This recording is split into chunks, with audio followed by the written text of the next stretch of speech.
I have also seen my colleagues from different parts of Africa. So permit me to recognize Mr. Saka Lafia, Chairman of the Electoral Commission of Benin Republic. Thank you, Mr. Lafia. Thank you very much. We also have Mr. Aliu Momar Njai, Chairman, Electoral Commission of the Gambia. We have our own sister, Mrs. Jean Mensah, Chairperson of the Electoral Commission of Ghana. And then another sister, Davideta Lansana Brown, Chairperson, Electoral Commission of Liberia.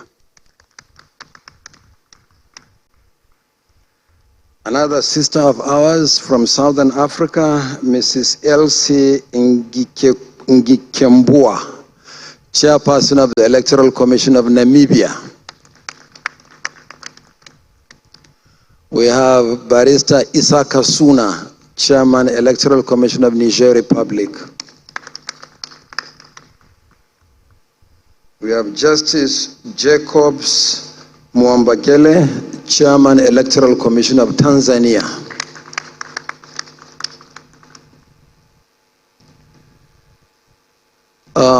And then my good friend, Mohamed Kone, Chairman, Electoral Commission of Sierra Leone.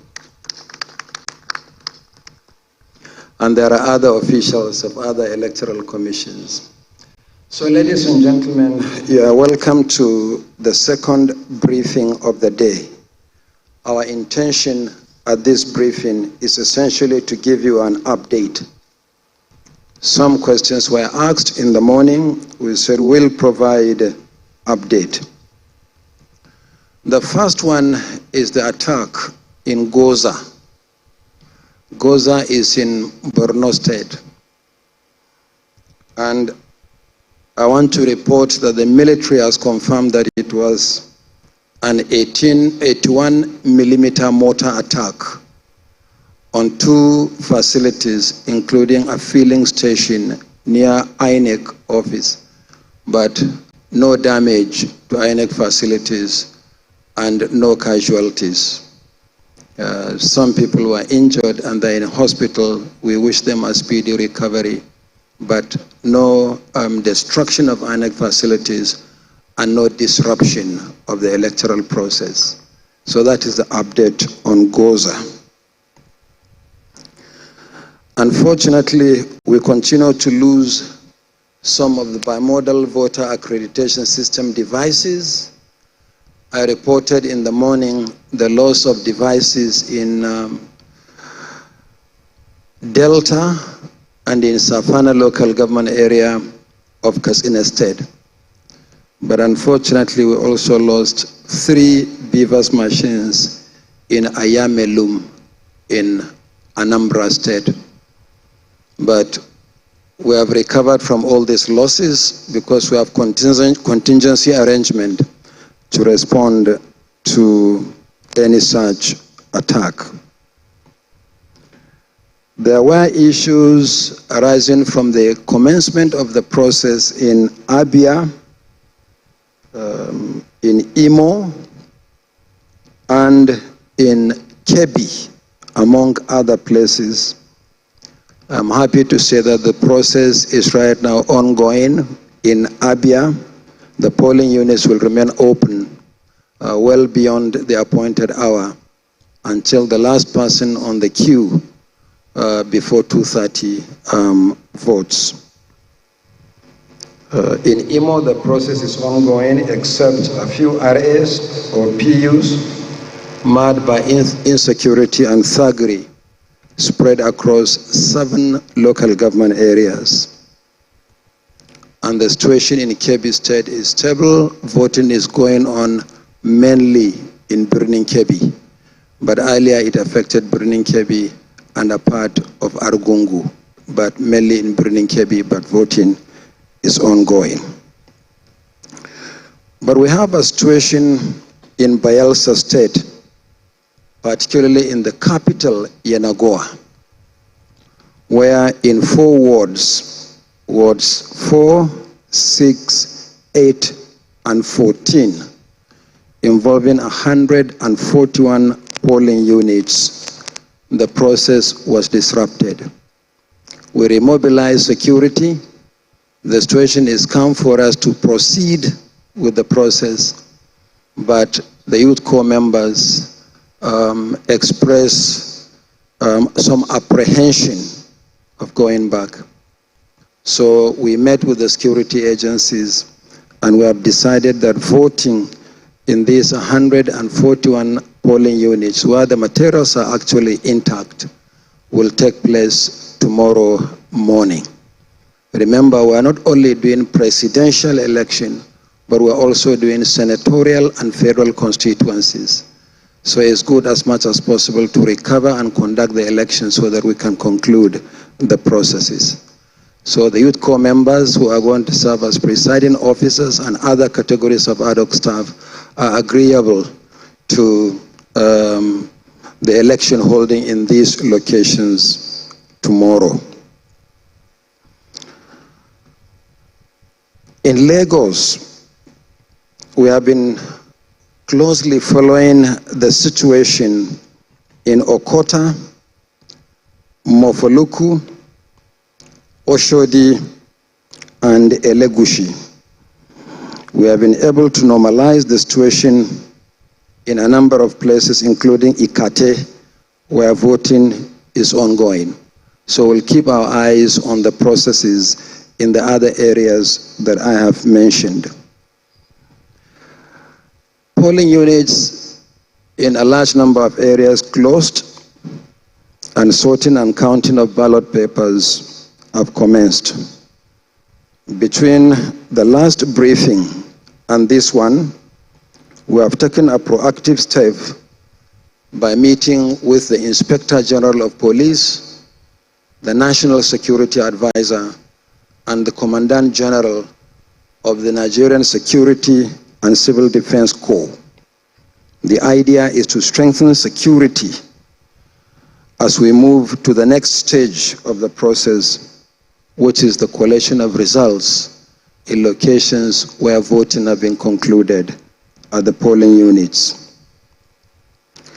I would also like to say that in Edo State, we had a situation that we handled yesterday. One of the parties whose acronym is on the result sheets, but the logo is not on the ballot paper, in a federal constituency. After meeting with the stakeholders, the decision was taken, since the materials are intact, to countermand the election. So we have suspended the election for Esan North, Esan South, and Igweben. The ballot papers will be reprinted, and the election will now hold along with the state constituency elections on the 11th of March. That is in the next 2 weeks. We are determined that no Nigerian should and would be disenfranchised.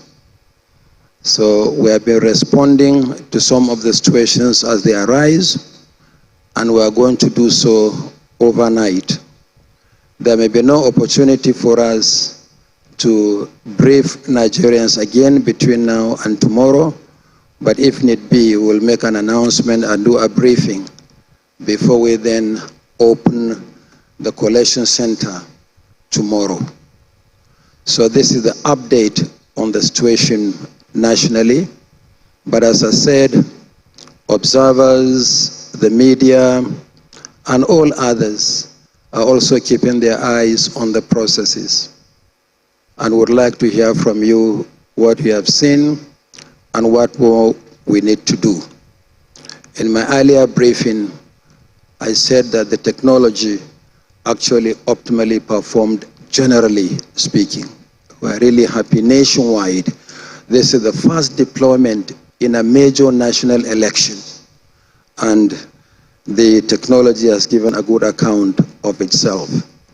Yes, we have lost ballot boxes here and there, but it appears that the target of thuggery is now the bimodal voter accreditation system, the BVAS.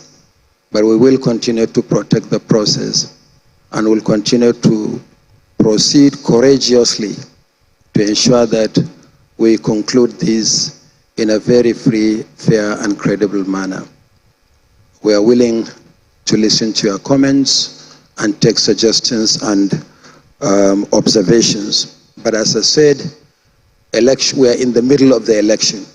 So we'll take a maximum of 3 interventions because we have to go back to the situation room and to continue to monitor the situation. Thank you very much.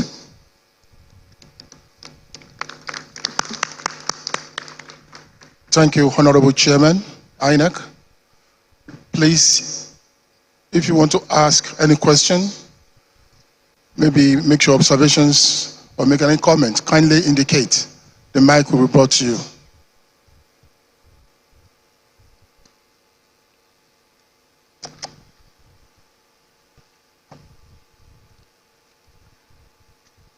Good evening, Chairman. My name is Harry Awurumibe. I report for Prompt News, online newspapers. Mine is, you mentioned when you were briefing us that beavers, from the information you have gathered across the nation, have performed optimally. But then the bad guys are targeting beavers. And knowing now, and you've met with the chiefs of security, now counting has started. And those beavers are going to be brought to racks.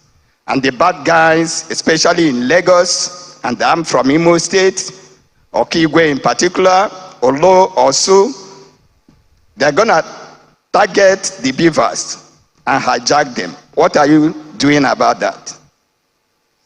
Okay. Good evening, the chairman. Good evening, colleagues. I am Princess Ekwi Ajide of the Anambra Broadcasting Service. Sir, I want to know what will happen to the results that will emanate from Urokwe Primary School and Umwezilibu Hall or Zobolo, where the ad hoc workers did not come, but voters volunteered and started the work.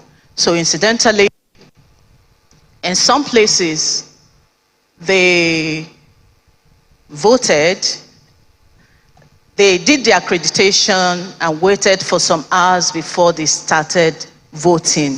So what will be the outcome of the result from that place? Thank you. Good afternoon, Honorable Chairman. My name is Ogochukwu Okoronkwo and I report for Radio Nigeria. A colleague of mine that went to vote at Tungamaje FCT Health Center polling unit said that out of the 5 polling units, that thugs came and made away ballot boxes belonging to 007 and 014. He now said that the people now mobilized and started beating them before the police came, dispersed the people, and later now went out again with the ballot boxes and the ad hoc staff. So for people that were supposed to vote at 007 and 014, voting ended for them. So she's now asking, will there be another opportunity for them to vote, or is that the end of the voting experience for them? Thank you. Thank you. Please sorry, just follow up, sir. Honorable Chairman to answer those questions, please. Okay, please. Sorry, I crave your indulgence. I know that there are many people who have many good questions to ask and suggestions to make. But we are in the middle of an election. And we have to go back to our situation room. That's why we have limited the interventions to 3. I'm sure there'll be another opportunity for us to respond to hear from Nigerians. After all, in our situation room, we have the ICCC, the INEC Citizens Contact Center, and through our social media handles, you can still contact us live and direct, and we will be able to respond to the issues you have raised. And so many Nigerians have been responding and drawing our attention to situations to which we have in turn also been responding. So I crave your indulgence. I'll respond to these three quick interventions, and then we go back to our situation room. The first one is the security of the beavers, particularly now that we are going to the next stage. At the polling units, remember, after the ballot papers have been sorted out and counted, and the result sheets duly signed by the presiding officers and the agents of political parties, will snap the picture of that result sheet and upload on the IREV portal. So the question is, what happens? This is partly why I said in my opening statement that we met with the security chiefs, the Inspector General of Police, the National Security Advisor, and the Commandant General of the Security and Civil Defense. Yes, people are targeting the beavers, but remember also, in our planning for the election, we have made contingency arrangement. In none of these areas where the beavers was targeted was election not held as a result of the absence of the beavers. The highest number came, as I said, from Safana local government area of Katsina State. And as I said earlier in my first briefing, the police working with the commission have arrested the hoodlums and recovered 3 out of the 6 beavers, and the manhunt for the other people is ongoing. So we have taken sufficient measures to make sure that we protect the beavers' machines. Remember, we'll use the same machines in the next 2 weeks for the governorship and state assembly elections. So we're not joking with this situation at all. It's critical to the conduct of credible elections.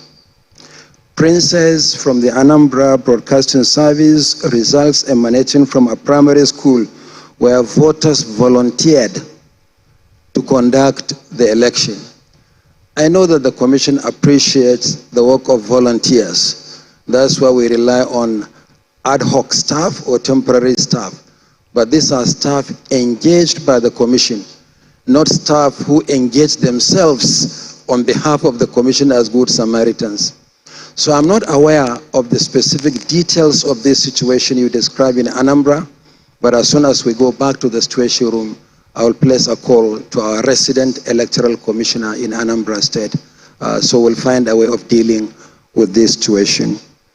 Finally, the issue of Tunga Maji, raised by our sister from Radio Nigeria, that thugs made away with some of the election materials before voting could be concluded. So are we now going to resume voting in these locations again? So what we'll do immediately after this meeting is to call our resident electoral commissioner for the Federal Capital Territory and find out exactly what the situation is. Surely, if there are still voters on the queue at Tunga Maji, what I have described earlier will apply to that location as well. Anybody who was on the queue before 2:30 will be allowed to vote, even if voting goes well beyond the official closing hours of the polling unit. So we'll find out as soon as we leave this place. So once again, I thank you and I thank Nigerians for their understanding and patience. We are making really very, very steady progress and will continue to ensure that nothing truncates our democracy or truncates the will of the Nigerian people. Our allegiance is to the Federal Republic of Nigeria, and our commitment is to the Nigerian people. I thank you very much. But before we close, in case there is need to issue another statement again, we will at short notice inform the media because they are here. But as a matter of course, I would like to invite you at midday tomorrow for the official opening of the National Collation Center for the 2023 general elections.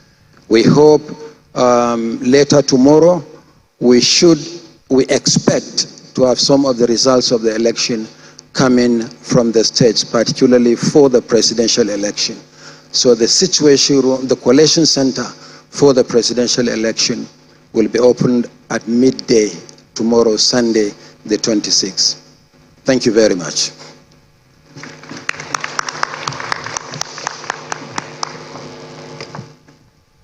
Thank you. On behalf of INEC, we thank all of you for coming, especially the heads of electoral commissions of sister Africa countries. Thank you.